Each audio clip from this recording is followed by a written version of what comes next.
Hola a todos y bienvenidos al especial Halloween de este año. Bueno amigos, el año pasado decidí hacer un especial Halloween en el que os conté todas mis razones para no gustarme Halloween y todo lo que me ha llevado al punto en el que realmente no me gusta nada, no lo celebro y no me gusta salir a la calle el día de Halloween, lo digo tal cual. Pero este año aún así quería de todas formas hacer un especial Halloween, pero quería hacerlo de un tema que no toco nunca en mi canal, pero es un tema que a mí realmente me apasiona, que es la criminología. Yo de hecho quería estudiar criminología antes de decidirme irme por otra rama y muy seguramente la estudiaré en algún momento de mi vida. Me apasiona saber qué pasa en la mente de la gente para hacer ciertas cosas que hacen, pero si tenéis interés, si os gusta este tema, definitivamente puedo hacer la segunda parte porque tengo muchos casos y definitivamente me encantaría contároslos. Así que como no sé mucho de Halloween, he decidido que bueno, al menos me maquillo así, parezco una vampira o una bruja, no lo sé. El primer caso del que vamos a hablar es de Karl Denke. Es el caso más antiguo que voy a tratar en este vídeo. Nació en 1860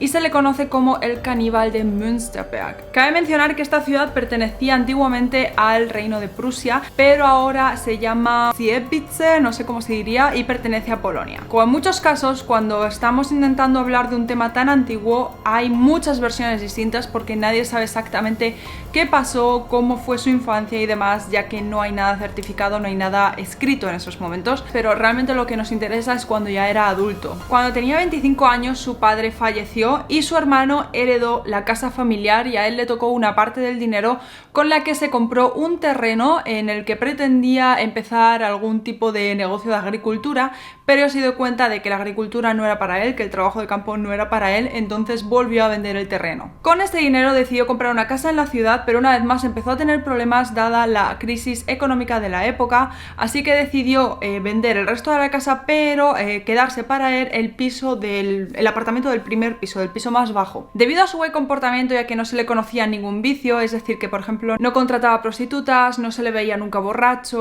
no jugaba, por ejemplo, no apostaba, pues la policía decidió otorgarle un permiso para que pudiese vender sus productos en el mercado del pueblo. Es aquí cuando empezó la caída en picado de Denke. En 1903, Denke mató a su primera víctima, fue una chica joven. Su segunda víctima llegó 6 años más tarde y así siguió hasta que murió en 1924, es decir, estuvo más de 2 décadas asesinando a gente, sin que sospechase nadie nada, porque además era una persona que se la conocía por su buena labor con los más necesitados. Acogía a muchos vagabundos en su casa, les daba de comer y se le conocía en el pueblo precisamente por eso, porque cualquier vagabundo que fuese a su casa y llamase a la puerta, él le iba a dar de comer. Así que un par de días antes de Navidad, en 1924, un vagabundo llamó a la puerta, le dijo que estaba muy hambriento y él le dejó entrar en su casa. Comieron un estofado de carne y Denke, cuando el vagabundo se despistó un poco, intentó pegarle un hachazo en la cabeza. El chico, que era un chico bastante joven, reaccionó muy rápidamente, tuvo unos reflejos muy rápidos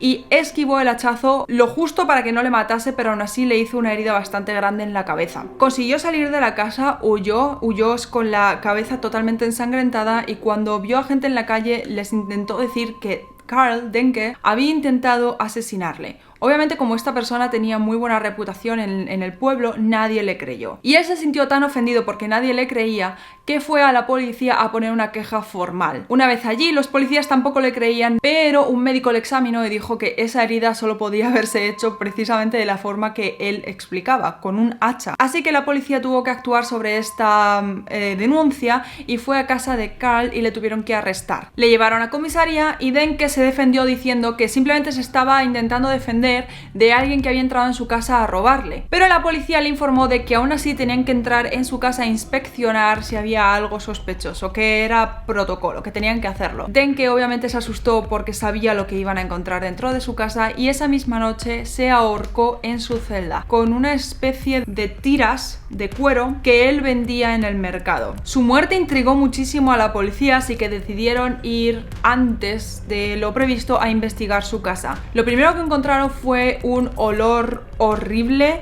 que de hecho sus vecinos se habían quejado ya varias veces del olor, pero como que lo dejaban pasar porque sabían que Carl se dedicaba a vender carne y productos de cuero en el mercado. Entonces decían, bueno, este señor tiene que preparar la carne por la mañana, es obvio que va a oler un poco mal, pero bueno, gracias a este señor tenemos comida todos los días, podemos ir al mercado y comprar su carne, así que bueno, podemos vivir con este olor tan nauseabundo que sale de su apartamento. Cuando entraron se dieron cuenta de que había muchísimos huesos humanos todavía con los tendones pegados a ellos. Había pieles humanas colgando de cuerdas y más tarde obviamente llegaron a la conclusión de que eso es lo que utilizaba para hacer el cuero que vendía en el mercado. El mismo tipo de cinta con el que se había ahorcado en su celda, encontraron muchas de ellas en su apartamento. Encontraron tirantes para pantalones hechos de piel humana, encontraron cordones de zapatos hechos con pelo humano. Es decir, este hombre no malgastó absolutamente nada de sus víctimas. El reporte de la escena dicen que encontraron, entre otras muchas cosas, 16 fémurs, 120 dedos del pie, 65 pies, más de 150 costillas, o sea, una auténtica burrada. También encontraron mucha carne cocida, carne conservada en sal y uno de sus bestsellers, lo mejor que se vendía en el mercado, era una especie de carne, creo que lo llamaban pickled meat. Durante los años se encontró también una colección de 351 dientes que se había guardado. También encontraron una especie de registro, un cuadernito en el que escribía el peso de la víctima y el día en el que le había matado. Y ese registro tenía 31 entradas, pero se cree que mató un total de 42 personas. Den que se aprovechaba de que tantos vagamundos iban a su casa, los dejaba entrar, les daba un poquito de confianza y después los mataba y se aprovechaba de ellos a más no poder, es decir, o sea, aprovechaba cada milímetro del cuerpo de la víctima. Obviamente nunca se pudo deducir, nunca se pudo concluir si la carne que vendía en el mercado provenía de las víctimas que mataba, pero es que, o sea, yo creo que está bastante claro. Además que él consumía la propia carne, pero no se puede concluir que esa carne era la que vendía en el mercado. Así que imaginaos todas estas personas que durante 20 años estuvieron comprándole carne en el mercado de forma religiosa cada vez que estaba a su puesto y que después de todos estos 20 años salga la noticia de que este hombre ha estado matando a gente y desmembrándolos y conservando su carne. Imaginaos cómo se tienen que sentir estas personas y el vuelco que les tiene que dar el estómago, o sea, es algo horrible. Nuestro siguiente asesino en serie es Adolf Seefeld, que nació en 1870 cerca de Berlín, en Potsdam. Súper bonito, que os recomiendo ver si venís a Berlín, sobre todo si venís en época de buen tiempo. Seefeld fue el último de 7 hijos, aprendió el oficio de cerrajero y después aprendió a cómo restaurar relojes más antiguos y relojes de bolsillo. Por eso se le conoce como el tío Tic-Tac. En 1890, con solo 20 años, se mudó a Lübeck y se casó, pero se divorció unos años después, en 1910, y su hijo, cuando tenía 19 años, fue internado en un manicomio por crímenes sexuales. Que esto no tiene nada que ver con la historia, pero aún así es un dato interesante para que veáis que esta familia toda entera no está bien. Seefeld confesó en varias ocasiones que él siempre había tenido estos impulsos homosexuales y que de hecho fue abusado sexualmente por 2 hombres cuando tenía solo 12 años. Esto no justifica que después seas un asesino en serie, pero definitivamente es algo horrible. Y es que cuando tenía 25 años fue arrestado por abuso sexual y acoso a un menor. Los psicólogos lo diagnosticaron como mentalmente inestable y por eso pasó la mayor parte de su vida entre hospitales y psicólogos y centros psiquiátricos. Y bueno, él empezó a asesinar niños cuando tenía más de 60 años, realmente solo.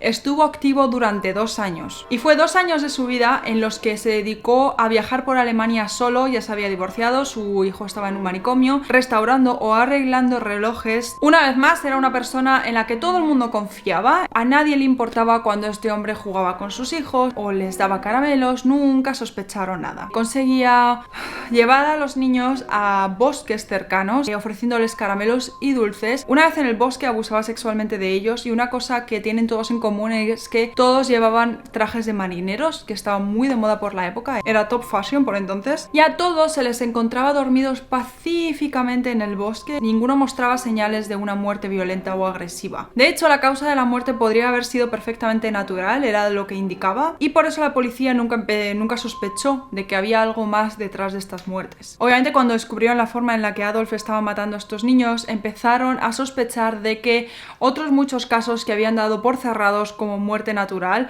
podrían realmente estar ligados a él, y que si esto fuese así se le atribuirían más de 100 asesinatos. Una auténtica burrada. Si esto lo consiguió hacer en 2 años me parece demasiados. Obviamente una persona ya es demasiada, pero 100 niños en 2 años...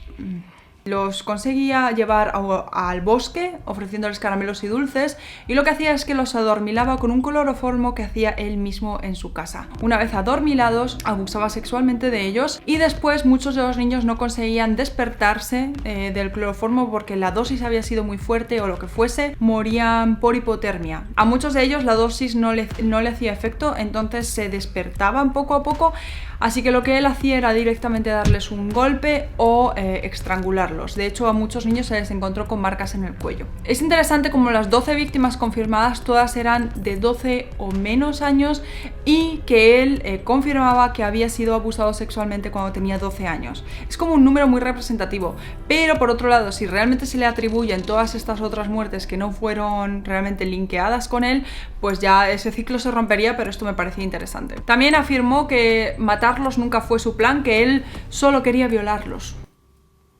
Muy lógico. Claro que sí. Pero bueno, ¿cómo se le atrapó? Pues básicamente un perro rastreador le encontró y al final se le impuso la pena de muerte por guillotina, y esto se realizó en mayo de 1936. Pasamos ahora a otro caso, y esto os lo cuento simplemente porque pasó en Berlín, que es donde yo vivo, y me parecía interesante. A este hombre, a Paul Ogorzow, se le conoce como el asesino de S-Bahn. En Berlín tenemos un sistema de transportes que se compone de S-Bahn, U-Bahn, que básicamente son los metros, uno va por encima y otro por debajo del nivel de la tierra. Luego tenemos también los buses, los tranvías y los regionales, los trenes regionales. Paul nació en 1912 y murió en 1941, de hecho murió con 28 años, así que fue una vida muy corta para todo lo que hizo, y vivió justo en la época de la Segunda Guerra Mundial. Durante un tiempo estuvo trabajando para la antigua Deutsche Reichsbahn, y lo que hacía era utilizar los blackouts mandatorios, que es básicamente un periodo de tiempo en los que todas las luces de la ciudad se apagaban, dejaban toda la ciudad a oscuras para así poder dificultar los ataques enemigos. Si los enemigos no sabían dónde tenían que atacar, no atacaban. Incomodaba mucho a toda la gente porque no podían hacer sus tareas cotidianas, pero otros muchos decidieron que querían aprovechar ese tiempo para cometer crímenes, robos, violaciones, asesinatos. Fue una época bastante mala, y de hecho este hombre pues la aprovechó mucho también. Él usaba la línea S3 de Berlín para acercarse a sus víctimas, que normalmente eran mujeres que iban solas, cuyos maridos habían sido llamados para alistarse en el ejército, entonces estaban solas, y él se acercaba a ellas con la excusa de pedirles el ticket para el metro, de que confirmasen que lo habían comprado. Sus ataques eran muy violentos, las amenazaba ya sea estrangulándolas con un cable de teléfono que utilizaba, con un cuchillo, con un objeto puntiagudo, las violaba y a algunas las asesinó. En sus primeros intentos por asesinar a la víctima después de violarla, no tuvo mucho éxito, intentó hacerlo con 3 personas y las 3 sobrevivieron. Lo malo es que a partir de aquí empezó a aprender de sus errores y empezó a asesinar de una forma extremadamente agresiva, como he comentado. Lo que hacía era usar siempre un trozo de 9 kilómetros de la línea S3. Ahí se sentaba en vagones totalmente vacíos y esperaba que sus víctimas entrasen. ¿Por qué sabía que las víctimas iban a entrar? Pues porque él iba con su traje, con su uniforme de trabajo. Toda su técnica se basaba en que cualquier mujer que iba sola se iba a fiar de ir en un vagón totalmente vacío solo con este hombre, porque llevaba el uniforme de la empresa de transportes. Como he comentado antes, amenazaba a sus víctimas de una forma bastante violenta, las violaba y después las mataba de una forma aún más violenta. En la mayoría de los casos les pegaba golpes con algún tipo de objeto o contra los palos estos del metro donde te agarras para no caerte, no me acuerdo cómo se dice, pues les pegaba la cabeza contra ellos hasta que se les fracturaba el cráneo. Era absolutamente horrible. Y otras mujeres directamente después de violarlas las tiraba fuera del vagón. Es como, mira, ya te he usado, ya no me sirves, te tiro fuera. O sea, qué desprecio a la vida. Al final se le atribuyeron 8 asesinatos y más de 31 casos de asalto, entre los cuales figuraban todas las violaciones que cometió. Todo esto lo hizo en un periodo de solo 9 meses, o sea, una locura.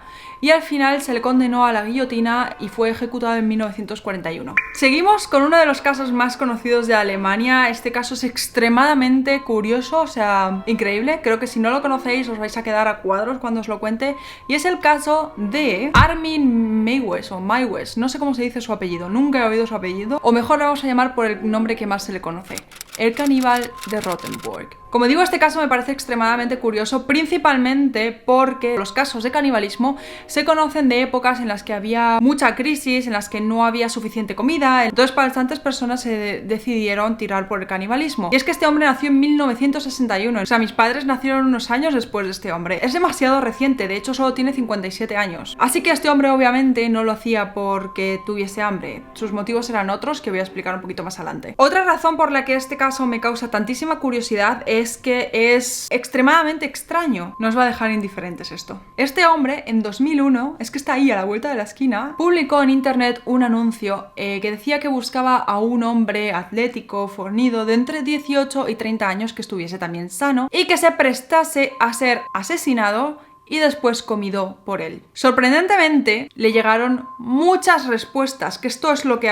mi cabeza ya no puede comprender. Muchas se echaron hacia atrás. Al final solo quedó un hombre, un ingeniero de Berlín. Quedaron en casa de Armin en Rothenburg. Y aquí es donde empieza la cosa que es que yo ya no puedo comprender. Los dos decidieron grabar todo. Por eso se sabe que esta historia es absolutamente real, porque está todo grabado. O sea, es una locura. El caso es que lo primero que se ve en el vídeo es como Armin le corta el nepe a su víctima voluntaria, porque es que no puedo llamarle de otra forma, es totalmente voluntario lo que hizo. Y de hecho se cuenta que fue idea de la víctima voluntaria el que le cortase lo primero el nepe. Se dice nepe porque muchas veces te censuran el vídeo solo por decir la palabra, que imagino que este vídeo estará censurado desde el principio. Ha sido gracioso porque cuando estaba escribiendo este vídeo he escrito nepe en el ordenador y me lo ha cambiado como bonete. Me ha hecho mucha gracia. Así que el bonete. Y se ve en el vídeo como ambos intentaban comérselo. La víctima voluntaria se había tomado 20 pastillas antes y se había tomado un frasco entero, una botella entera de jarabe para la tos, así que en estos momentos estaba ya como un poco adormilado. Entonces él al final no se comió su propio bonete, porque en el vídeo decía que era muy duro e incluso chicloso. Armin en este punto decidió freírlo, de hecho le echó sal, pimienta, ajito y al final lo cortó en trozos y se lo dio de comer a su perro. Él tampoco se lo podía comer. Durante todo este tiempo tenemos que recordar que la víctima cada vez estaba más débil. Obviamente estaba perdiendo un montón de sangre. Entonces lo que hizo Armin es prepararle un baño y se puso a leer un libro de Star Trek. Como cada 15 minutos iba a ver qué tal estaba, y cuando intentó salir de la bañera colapsó totalmente, no tenía ya más fuerzas, así que tras sopesarlo un rato Armin decidió asesinarle, le cortó el cuello y colgó su cadáver de un gancho, desmembró su cadáver y se lo estuvo comiendo, se estuvo alimentando de esa persona durante los siguientes 10 meses. La forma en la que tenía de conservar este cadáver era guardarlo por trozos en cajas de pizza y congelarlo, obviamente. Hay que recordar que todo esto se grabó. Son más de 4 horas de vídeos que unos cuantos oficiales tuvieron que ver y reportar. Y bueno, ¿cómo le atraparon? Pues básicamente en 2002, un año después, un estudiante de una universidad reportó a la policía que había visto un anuncio de este hombre pidiendo a alguien que quisiera ser asesinado y comido por él. Así que lo reportó y es cuando la policía empezó a investigarle, y cuando fueron a su casa encontraron toda esta carne que aún quedaba y valoraron que al final se había alimentado en esos 10 meses de más de 20 kilos de carne de la víctima voluntaria. O sea, algo horrible. Obviamente también encontraron todos los vídeos, todas las cintas. En 2004 fue condenado a 8 años y medio de cárcel y fue un caso inmenso en Alemania. De hecho, cuando yo he comentado a algunos amigos que quería hacer este vídeo para Halloween, lo primero que me han dicho es: ¿vas a hablar del caso del caníbal de Rothenburg? Sí, no entra en la categoría de asesino en serie porque realmente solo mató a una persona, pero estaba dispuesto a hacerlo más veces. De hecho, o sea, colgó otro anuncio al año siguiente, lo que definitivamente muestra la intención de volver a asesinar y volver a comerse a otra persona. Así que podría haber sido un asesino en serie si este estudiante no hubiese reportado su post a la policía. Al final su sentencia cambió de 8 años y medio a condena perpetua sin posibilidad de libertad condicional, porque tras un estudio psicológico determinaron que vale, sí tenía remordimientos, pero dada la oportunidad no iba a parar, porque sus instintos, sus razones por hacerlo, obviamente no es que tuviese hambre, sino que era absolutamente un motivo sexual. Él sentía gratificación sexual cuando hacía estas cosas. Lo mejor de todo viene ahora, que es donde ya dices ¿qué? Porque en 2014, después de que fue sentenciado la primera sentencia, decidió que se iba a hacer vegetariano.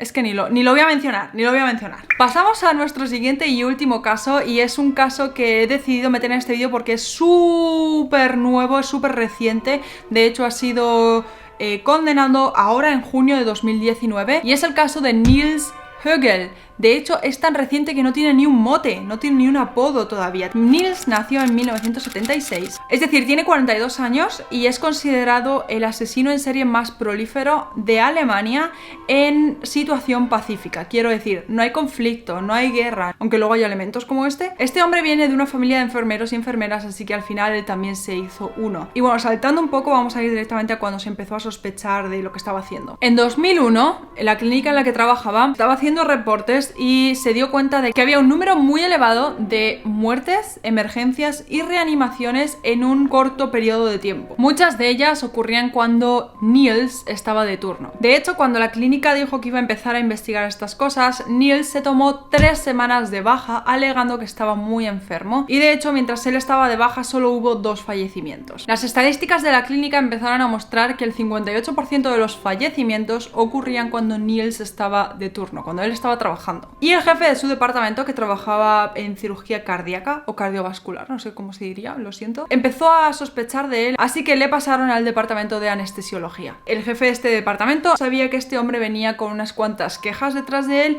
y empezó también a sospechar de él cuando se dio cuenta de que prácticamente estaba en todas las situaciones de emergencia. En 2002 la clínica le forzó a dimitir porque había estado poniendo a sus pacientes en una situación de vida o muerte cuando realmente el paciente no tenía ninguna razón para estar cerca de la muerte de ninguna manera. Así que se le trasladó a otra clínica en la que los fallecimientos y las emergencias se dispararon en cuanto este hombre empezó a trabajar ahí. Prácticamente todos los momentos en los que un paciente tenía algún problema grave que estaba a punto de morir, Nils entraba y casi siempre conseguía salvar al paciente. Entonces esta clínica empezó a tenerle respeto, le consideraban o le veían como una persona que estaba siempre ahí para ayudar en situaciones de emergencia, pero obviamente también empezaron a sospechar cuando se dieron cuenta de que estas situaciones no pasaban ni de lejos tan a menudo cuando él no estaba en la clínica. Básicamente lo que Nils estaba haciendo era que quería sentirse el héroe de todos los hospitales y clínicas donde trabajaba. Lo que estaba haciendo era jugar con la vida de sus pacientes, les provocaba arritmias, ataques al corazón y alta presión sanguínea, y en definitiva problemas que esos pacientes no deberían haber tenido nunca, porque nunca habían mostrado indicios de que pudiesen tener una arritmia. Es como si yo voy al hospital porque me he roto un brazo y de repente tengo un ataque al corazón. Él sabía perfectamente lo que les había administrado y sabía perfectamente la única forma de salvarles. Su rango de víctimas, por así decirlo, fue de entre 34 hasta 96 años, en cuyos casos quizá una arritmia no se consideraba algo tan raro. O sea, es una persona mayor, puede darle un ataque al corazón. Los médicos no sabían considerar otra causa de la muerte que no fuese por muerte natural, es lo que tenía más sentido en esos momentos. Y sí, lo que él quería era hacerse el héroe, era entrar en la sala, salvar al paciente y ser el favorito de todos, pero en muchas ocasiones se le fue de las manos. Ya en 2005, por fin unos compañeros le vieron administrar a un paciente en su vía un medicamento que no estaba en la lista de medicamentos de esta persona, de este paciente. Y ahí ya empezaron a cuestionar otras ocasiones en las que Nils había actuado de una forma sospechosa, y empezaron también a pensar en todos los momentos en los que Nils aparecía en una emergencia y salvaba al paciente y de cómo siempre estaba ahí. De hecho, en 2005 se calculó que en la clínica que estaba trabajando en ese momento, el 73% de los fallecimientos ocurrieron cuando Nils estaba trabajando. El 73%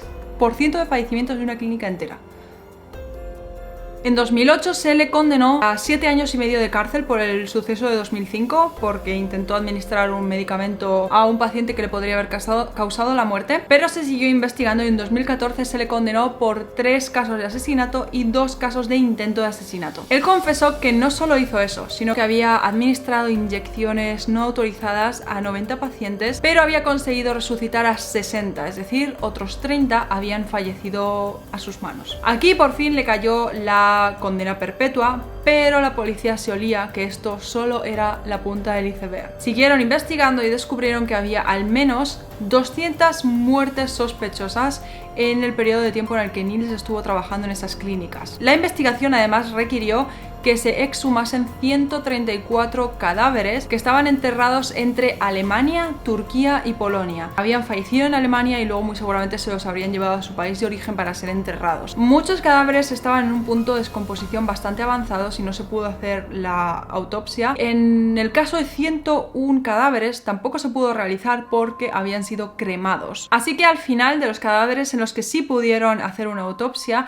encontraron que 37 tenían el mismo tipo de medicina en su cuerpo y era una medicina para el corazón. En este punto de la investigación cabe recordar que su sentencia ya era la máxima, ya estaba condenado a cadena perpetua sin posibilidad de libertad condicional y no se puede aplicar una sentencia mayor que esa porque obviamente en Alemania no hay pena de muerte, pero aún así los investigadores querían saber exactamente a cuántas personas había matado a este hombre y cuántas muertes sospechosas, cuántas muertes naturales realmente no eran tan naturales. Que ya era una cuestión de traer justicia para el resto de las personas. Al final, en el último juicio que se celebró en junio de este año, de 2019, fue condenado por el asesinato de 85 personas y fue declarado inocente en otros 15 casos que no se le atribuyen. Pero en este punto la policía cree que podría haber tenido hasta más de 300 víctimas, tanto las que consiguió resucitar como las que no, en los 15 años que estuvo trabajando en esas dos clínicas. Es una noticia que es súper reciente, o sea, es de este año, es de hace un par de meses y obviamente ha tenido muchísima repercusión en Alemania. Ha estado saliendo en medios de comunicación muchísimo tiempo y de hecho con una búsqueda muy rápida en YouTube podéis encontrar muchos vídeos sobre este caso. La mayoría de ellos están en alemán, pero como es un caso tan reciente que ha sido cubierto por tantos medios de comunicación, obviamente todos los detalles están buscando un poco en internet, es muy fácil encontrarlo, así que si os interesa saber más sobre este hombre os animo a buscar. Del resto de casos sí que casi no hay información porque son casos que han pasado